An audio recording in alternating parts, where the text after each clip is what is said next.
Hi guys, welcome back to my channel. Hope you all are fantastic. So today I'm back with another important topic in Dynatrace, that is DQL commands in the Dynatrace. So if you are visiting my channel for the first time, kindly subscribe and also share with your friends who are interested to learn the Dynatrace. Okay, without wasting any further time, let's start. To write our DQL query, we should go into the notebook section. Here you have option called notebooks. And once you click on that, you will get this particular interface. And to create a new notebook, you need to click on this option. Okay, I'm just highlighting that. You need to click on this one. Let me click on that and it will open a new page where you need to provide the name to this one and write your DQL query. Right now it is taking by default as untitled notebook and you can modify that. Let me rename that my first notebook. That's it. Then to write the DQL query, you need to click on this plus symbol and choose DQL here. Okay, and this is the interface. You are going to write complete your DQL query. Okay, every time it will always looks like this only. Once you write the query over here, then you will get a run option. Once you click on run, you will get the result on the same screen itself. Okay, so our first command to learn about DQL is fetch. So the first command is fetch. What fetch is going to do? It is mainly used to load the data from the specified resource. It is mainly used to load the data from a resource. Okay, we will go to our Dynatrace console and I will type fetch. Okay, after that you need to choose the data set over here from which one you want to see the data, like events, logs, system files, events, buckets, biz events. So many things were there. For example, you want to see the data for logs, just select that one, then click on run query. Okay, and here one important thing is whatever the time you have select here, based on that it will pull the data. So right now it is taking last 2 hours and based on that it is giving the result over here. Suppose if you make this one as last 30 minutes and then click on run query, so now you will get the data for last 30 minutes. Hope you got the understanding of or importance of this time filter. Here by default they are given these many options: last 1 hour, 2 hour, today, yesterday, last 24 hours, something like that. Suppose you want to do some customization, then click on this calendar option and choose your timelines here, like 8th to 12th. Okay, now you can see right, time is completely changed according to our requirement, and then you can click on apply. Okay, this is the importance of our time filter. So let me make into last 30 minutes and run again. Overall, fetch is going to get the complete information from the particular data set. It could be logs, events, biz events, whatever it is. Okay, so this is the importance of that. Now we'll go for the second command, that is filter. What is the use of filter? Okay, so the main importance is to reduce the number of records in the list. How? By keeping only those records that match a specified condition. So based on the condition, it will keep the data in the result. So this is very important. Whenever the word filter comes, right, there is a condition, then only it will give the result. Let me show you that how it works. Here right now we are using only one line of command, that is fetch logs. So it is going to give the complete information here. It is not doing any filtering kind of things. So what I mean, if I scroll it will right, here inside the log level you are able to see lot of information, like error is there, information, debug, warning, null, so many things were there. So it means it is not filtered properly. Suppose if you want to see wherever log level equals to error, it means wherever log level error is there, you want to see only that information in the result. So in such case we can take use of the filter. What I will do now, I will do shift enter so that it will come to the next line, and here you need to enter pipe symbol or you can say bar symbol. Then I will type the command filter, and after this I will provide my condition. What is my condition? Log level equals to error. If this particular condition is matched, then show me that result. Okay, we're understanding, right? We are providing some particular condition here, that is log level equals to error. Let me run that so that we'll come to know whether our query is working or not. Yes. Now we got very less records. Last time it was very high number, but now less. Why? Because based on our condition, Dynatrace is providing wherever log level equals to error, only that information is available for us now. So this is the importance of filter. Like that, not only for the error, suppose if you want to see for the info, right? Log level equals to info. So let me click on run and see the total records, like how much it is available. There are total 1000 records is available where log level equals to information is there. What it means? Scroll down, take little right, then take up. Yes, I'm talking about this one. Log level equals to information. You don't see anything apart from information or info here, because that is how we have given the condition here. Hope you are getting the idea, right? Or the importance of filter. So one more thing is come to your mind, that is, do we need to give only one condition or multiple condition also possible? Yes, multiple condition are also possible. For example, along with information, you want to see error as well. You don't want to see like debug, none or warning, but in the result you want to see error and information. So in such case, what you can do, filter log level equals to info, then you can provide or condition, and again you can put log level equals to, this time it is error. So we are providing two condition here. Hope you are understanding the things. One is information, another one is error. So will it works? Let me try. I'll click on run. Okay, so now it is getting the data for us. Yes, it works successfully. You are able to see the result. Right now there are thousands records where log level equal to info or log level equal to error is matching. Okay, let me scroll a little right. Yes, you can see, right, both the informations are available, like log level equal to error and log level equal to information.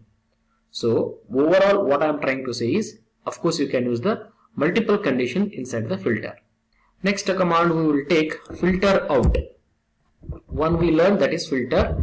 Now we will take another one, that is filter out. What is filter out? Remove the records that match a specific condition. I will show you with an example, then you can understand.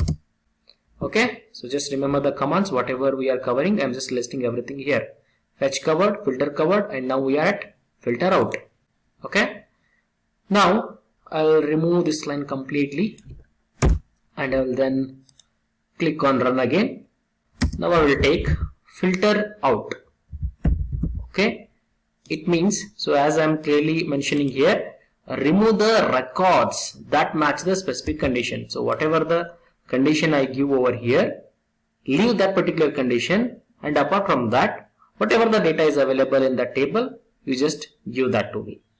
So again I will take an example of log level only so that it is easy to explain or easy to understand for you guys also. I'll mention filter log level equals to info. So it means what? I want to see the data in the result pane where except info.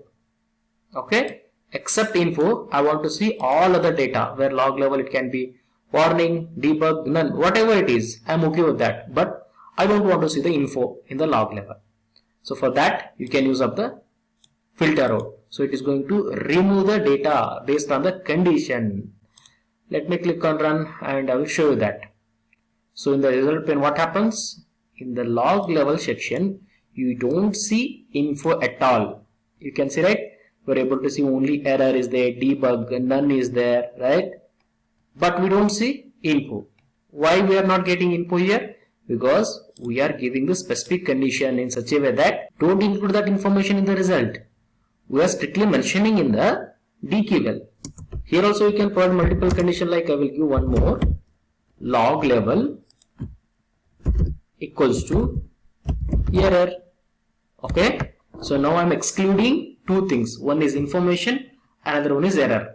So whenever you are doing about the filter out, just remember one particular keyword, that is exclude. Okay, I'll run it again, and this time you don't see any information related to error and info in the log level, right? If I go to this particular log level information, and if I scroll down, you are able to see only debug, none, and at the max you are able to see warning if I scroll continuously at the down or going into the next section. You are not seeing info and error. Hope you are understanding, right? This is how you can do the things with respect to filter out. Okay, just remember the one particular keyword, that is exclude, so that it is easy to write your query. Now we will go for the next command, that is fields. So whatever I am discussing here, these are very important and you are going to use it on daily basis. What is the importance of fields? It is used to keep the specified fields. Okay, let me go to the Dynatrace console and I'll remove this line and I'll run it again.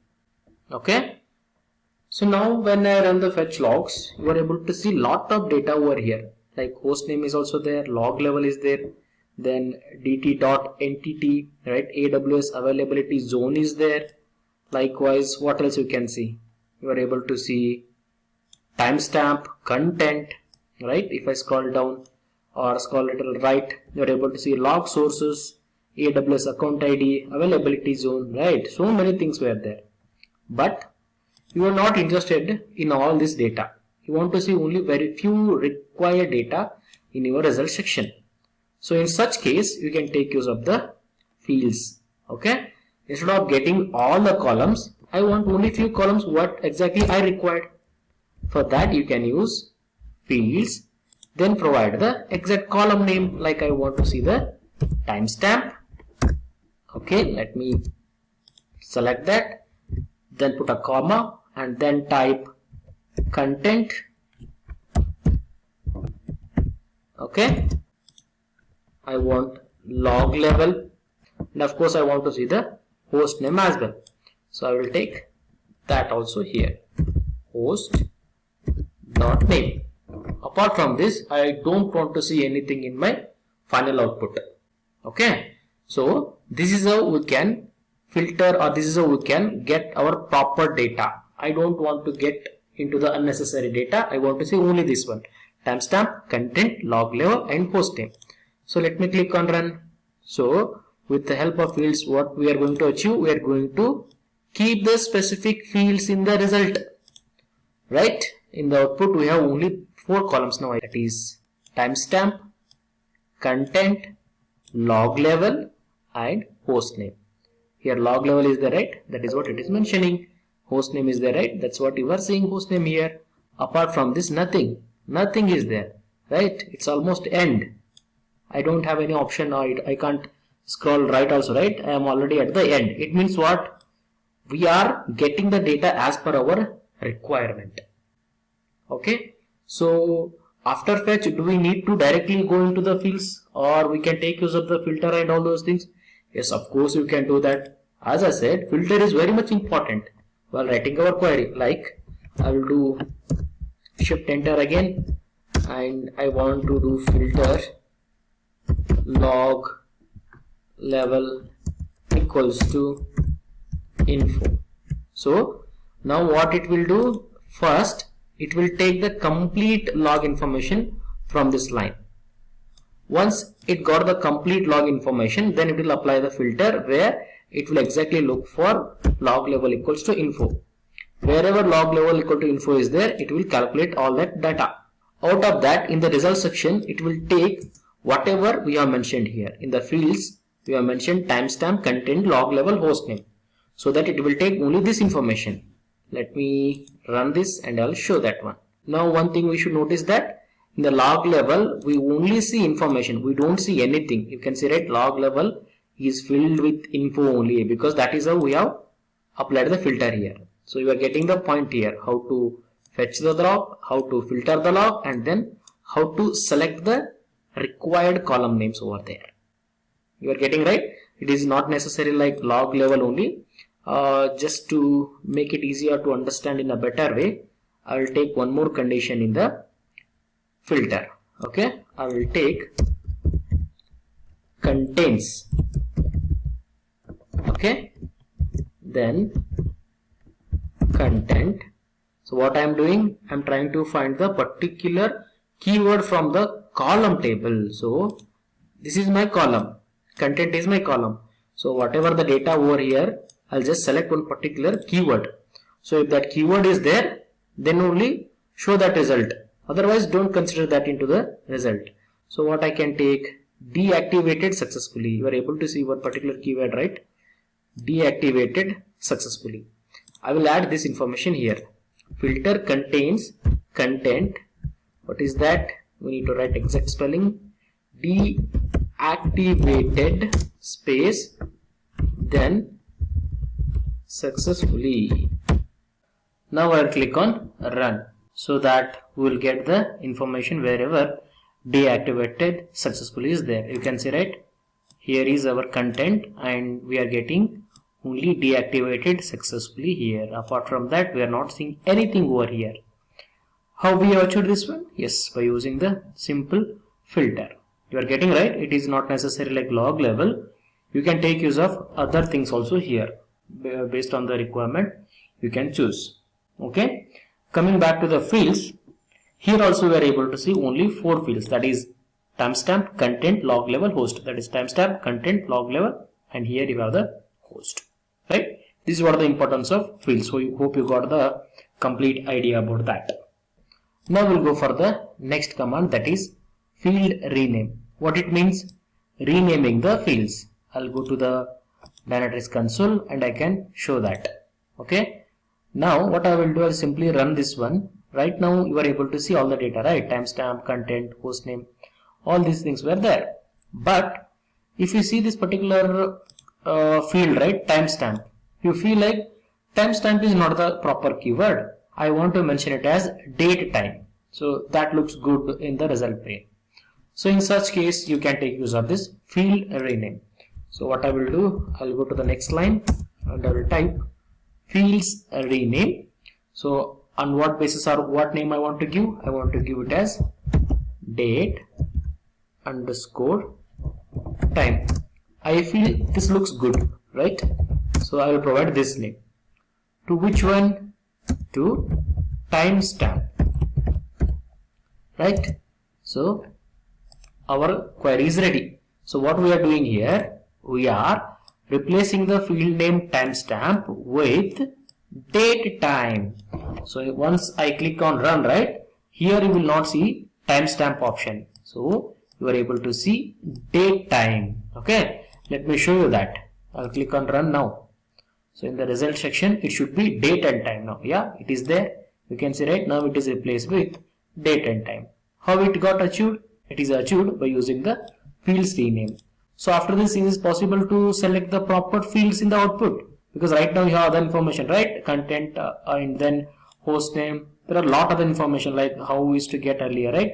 Lot of things were there. Status, process group. I don't want all these things. So in such cases also, can we use the fields here? Yes, you can use. It is not like when you use the field rename, then you should not use nothing like that.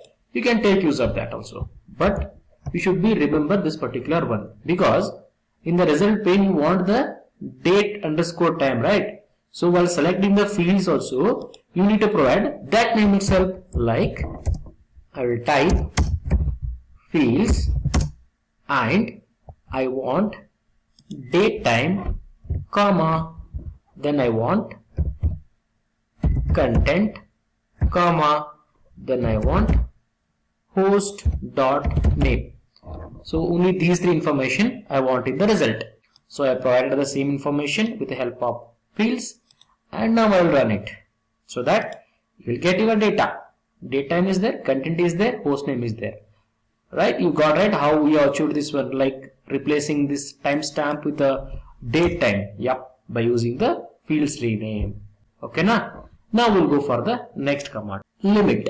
Limit is our next command. So I will type limit.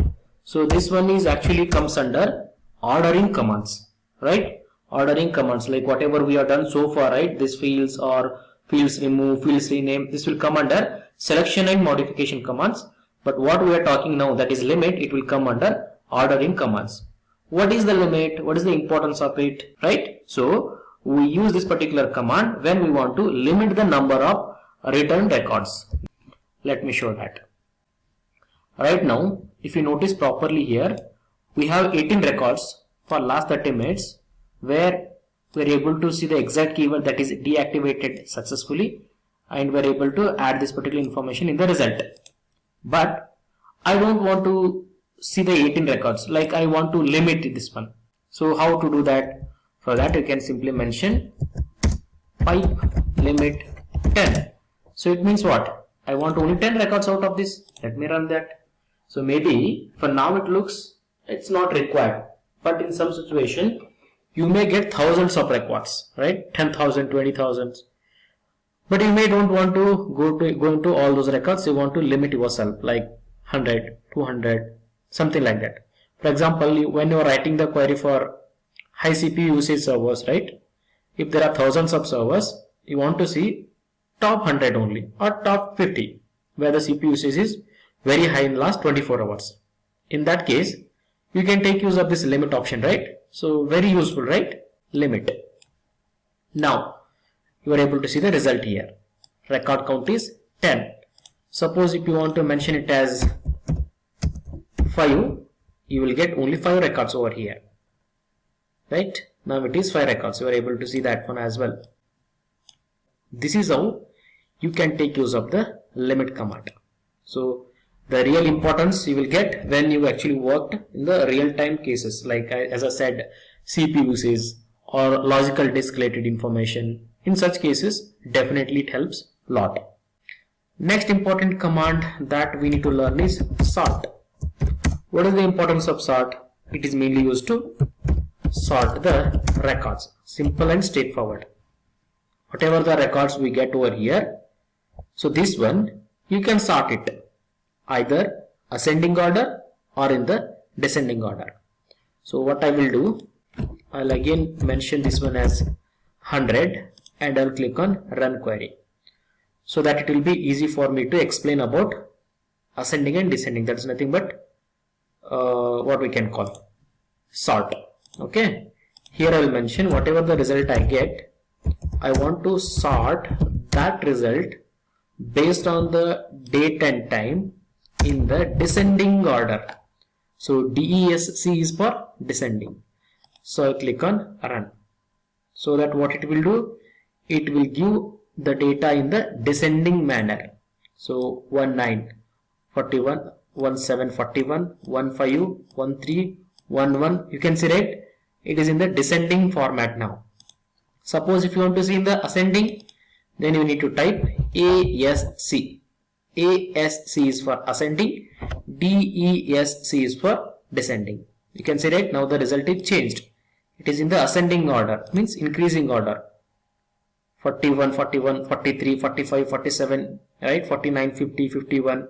So when we use ascending, it will be in the increasing order.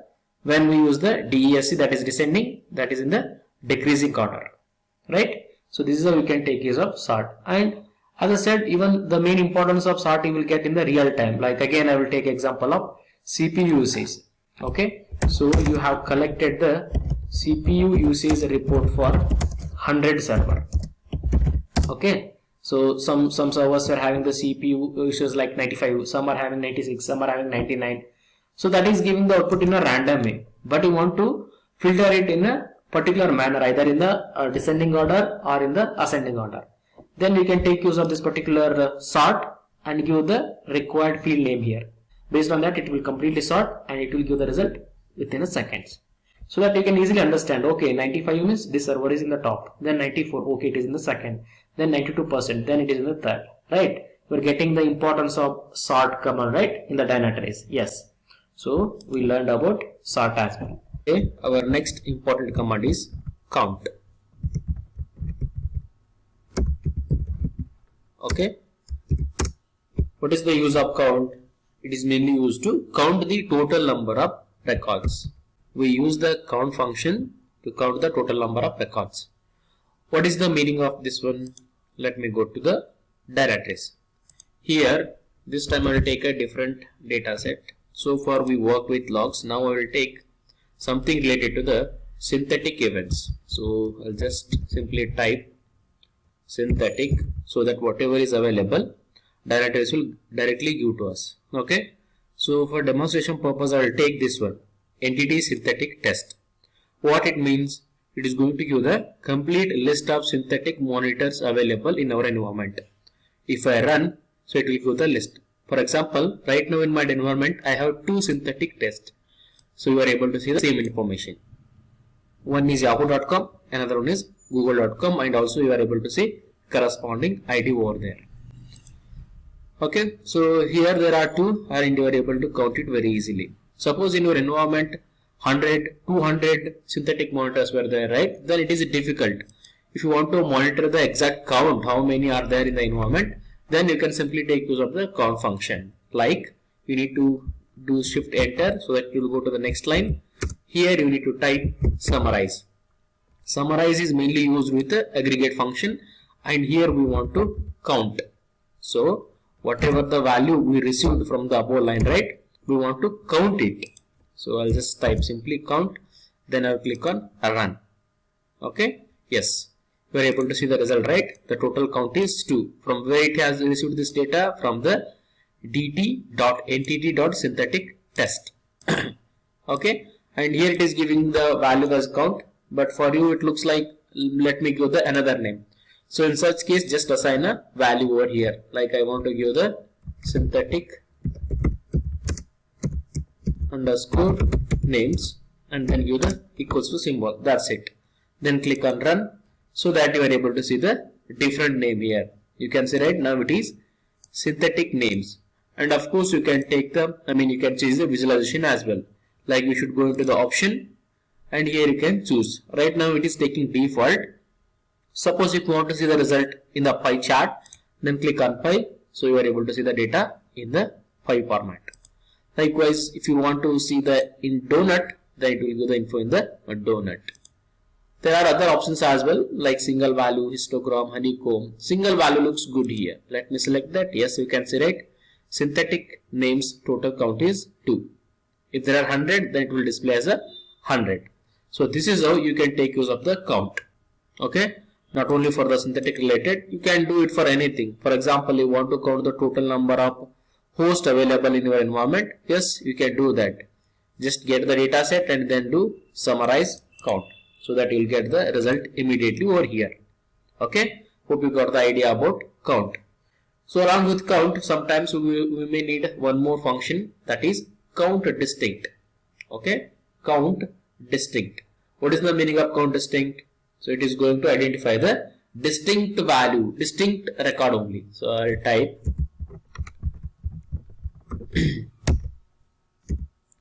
count distinct. Okay, DISTINCT. It means it will going to calculate the unique records. Just remember word unique. So that would be sufficient. I will show you how it works. Pipe symbol, then type summarize. As usual, this is mainly for the aggregate functions. This time I want to see count distinct. Okay, available, and then we need to provide the value here. Which field you are interested to count the distinct value? I am interested in the host dot name.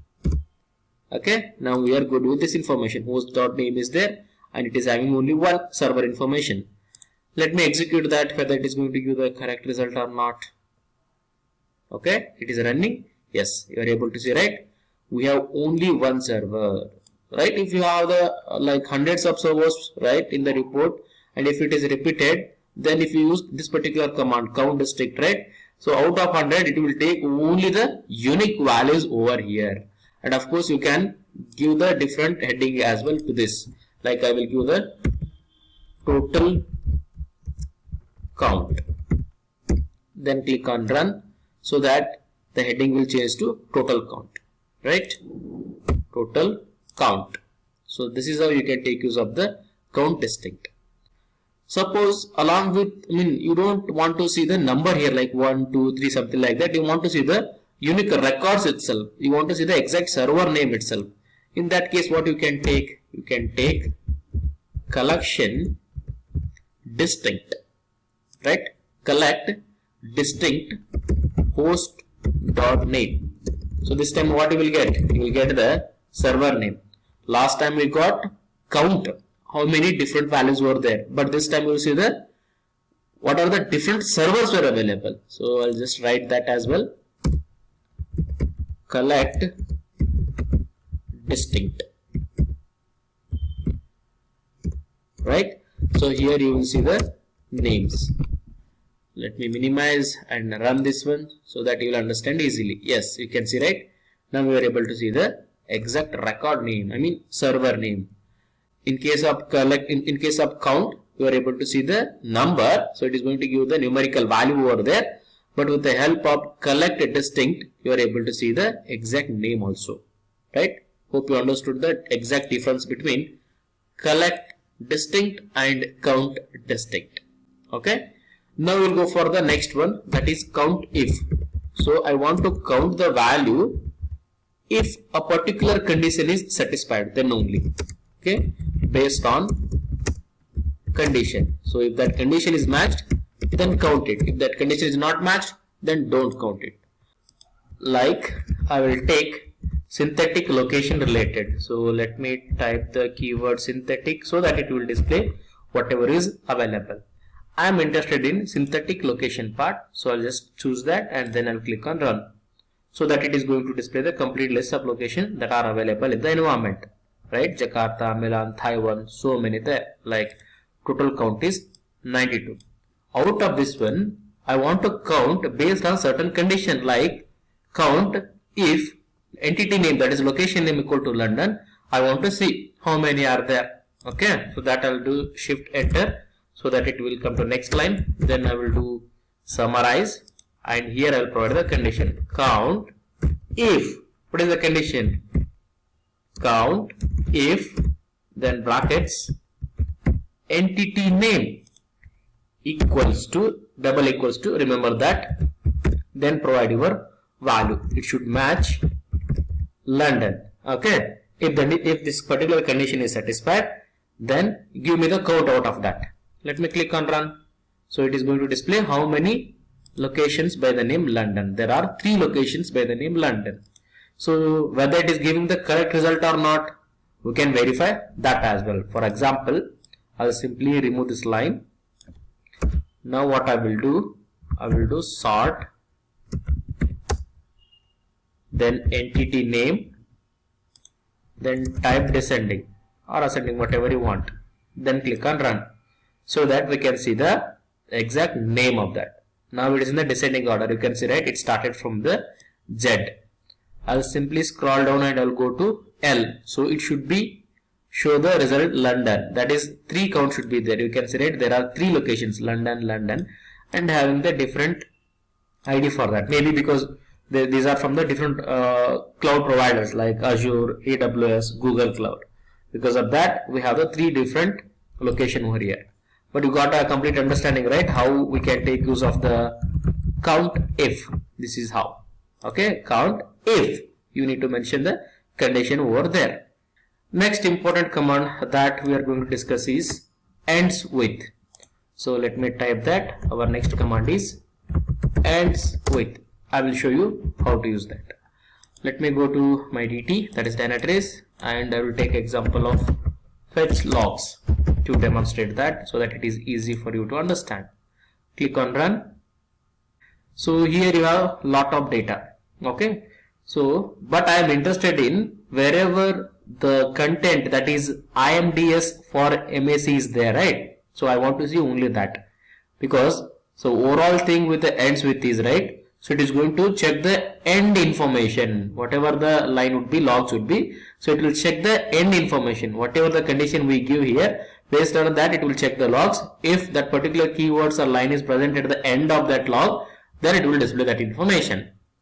So to understand that, what I can do, let me take one which is very big in size. I'll copy this one and I'll paste. Okay, so I want to search like this. If this particular keyword is there, then it should display that information, right? So now what I will do, I'll do shift enter, pipe, and then I will mention filter. Okay, then here I will mention ends with and provide the condition. From which field you want to check that condition? From the content field, and then provide the value here, right? So if this particular condition is matched, then display that result. So this is how it is. Let me click on run. So it is checking at the backend. Yes, these all are the value where this particular line is matching or the keyword is matching, that is network, interfaces, and whatever the IPv4 is there, right? So it is matching everywhere. You can see, right? The same thing is here, and of course it is present at the end only. So that is what we mentioned, right? Ends with. So based on that, it is checking the value wherever it is ending with this particular information, right? You got an idea, right? How to deal with ends with. If you want one more example, I'll remove this one and I'll then click on run again. I will take a different thing and I'll show you that again. Okay, now. So this time I'll copy this one and I'll go to my notepad plus and I'll enter. Okay, the line is master email deactivated successfully. This is how it is. But I wanted to see deactivated successfully. Wherever the line ends with deactivated successfully, I want to see that one, right? I'll just copy this one and again I will give the pipe symbol. So what exactly pipe symbol will do? It will take the data from the previous command and it will send it to the next command, right? So I will filter and then ends with content and then the exact value and then close it. Okay, it should be here and then click on run, right? So now this time it will check wherever it is ending with deactivated successfully. Yeah, you can see, right? For 115 records it is ending with deactivated successfully. You can see that cloud config service deactivated successfully, ATD service deactivated successfully. So many things were there, and if you want to count this information, then put a summarize and pass count here so that you can show the data in a numerical value and click on run. So it will give the count, and if you want to see in a different visualization, as I said earlier, you can do that. For example, I'll take a single value, and then if you want to share this one to the dashboard and all, that you can do. I'll cover that part in the upcoming classes. You can see that add to dashboard, so that you can add this information in the dashboard and share that information to the customer. Whenever they want to see the exact thing, what exactly happening in the logs part, they can use this dashboard and they can analyze it very easily. Hope you got the idea about ends with. Next important command is make time series. Very important. I'll type here make time series. Okay, so when we will use this one, it will help you when you want to aggregate the metrics, logs or traces or events over the time interval. So what it means, let me show you that. I'll just remove these logs, this particular line, and then I will click on run so that I will get the complete logs there, and then I will take use of make series over there. Okay, now I have run the fetch logs so that it will give the complete log information. Then I will do some filtering over here, like filter log level equals to info. So I'm just taking out of the I'm just taking out information level only. So I'll simply click on run so that I'm getting the data like wherever info is there. So after that, I'll take use of the make series command, pipe symbol, make time series, right? This is how you need to write the function make time series by, and exact command. This is how it should be, make time series, and after that you need to provide, like I want to count, then count, and then dot by. So based on the log level we are doing, right? Log level, and after that you need to provide the interval. This is also very important. So because we are doing the time series, right? Based on that only where it will work. I'll give it as 15 minutes, and then I'll run. So now it is going to give the data based on the time series for us. You can see, right? This is how it is. Suppose if I exclude this one, you will get the better result. Let me run now so that you can get all other things like, yeah, you can see, right? Based on the time series we can make the segregation, and you are able to see the data. For debug is also there, and error is there, info, none, notice, everything is segregated based on the time series. Next we'll learn about another important command, that is fields add. I don't think that's we have covered, right? No, it's not yet covered. Fields add, and of course we'll learn about if else condition, how to use the if else condition in the while writing the DQL query. So what I will do, I'll go to my Dynatrace console. Here I have written fetch logs, and it is giving all the data over here. But now I will do some filtering condition in such a way that if this particular condition is matched, then this is the result. If this is not matched, then another one is the result. It is just like I'll mention if, and I will provide the condition here. If this condition is matched, then result is, I'll mention as all good. Okay. Else, we need to provide the else part. If this particular condition is not matched, then we need to say issue check, something like that. The condition will work in this format, right? So we need to provide if and then give the condition. If this condition is satisfied, then this is the result. If this condition is not satisfied, then this is the result over there. Okay. Make sure to close the double quotes as well, right? And here also I'll put quotes for easy to understand. Okay. So this is what we are going to achieve now. Okay. Here I will take some value. For example, I'm able to see something like querying IMDS for Mac, right? So some log I will take here. So whenever this particular log is matched, then I will say all good. If it is not there, then I will say issue is there, please check. How to do that?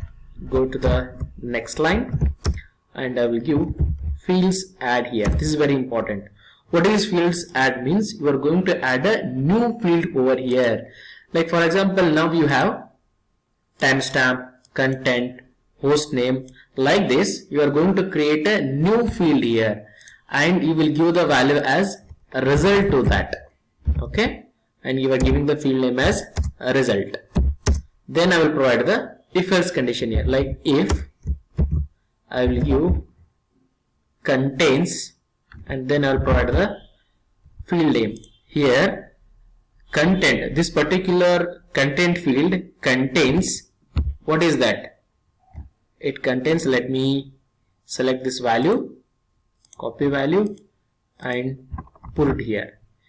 If this particular condition is matched, then you can say all good, right? Else, suppose if this condition is not matched, then you can say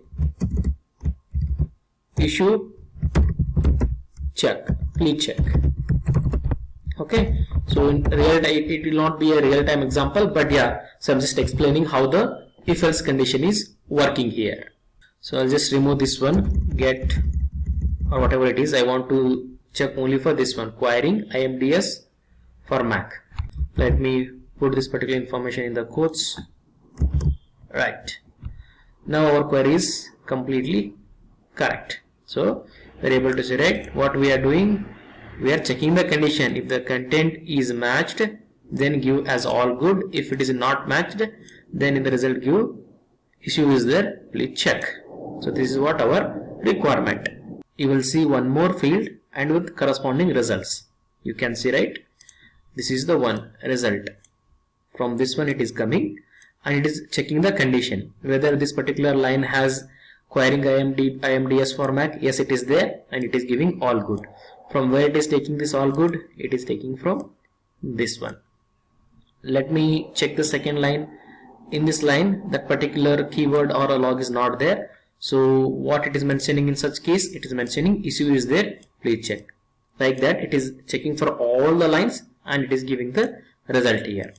And to look better or to check in a different visualization method, so what you can do, click Shift Enter, or you can type in the straight line also, in the singular line also, not in a problem.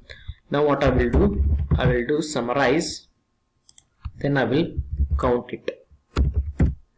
Okay, so on what basis I am counting that? By result. Okay, so and I will run it now, so that you can get the better data. You can select all good, how many are there? 156. Issue is there, please check how many are there? 2246. That is the count. Okay, so of course you can rename as well, just like output. It is just like adding masala to your food, so that it will looks better, right? Yeah, output 156 and 2243. This time I will take pi. Okay, now the result is fantastic, right? You are able to see in a good way.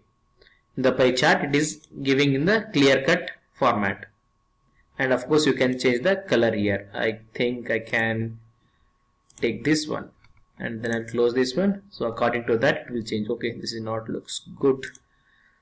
I think let me expand this series color, and this is the better, I believe, and then close. Yeah, this looks good. So how we achieve this one? Just by using the if else condition. Of course you have a lot of option for visualization, so whichever feels good for you, you can select that one. Once your data is ready, and of course you can add this information to the dashboard, and they can share that to your friends. Okay, hope you got an idea about if else and fields add. Okay, I'm just repeating again. Fields add is for creating the new field using the existing data.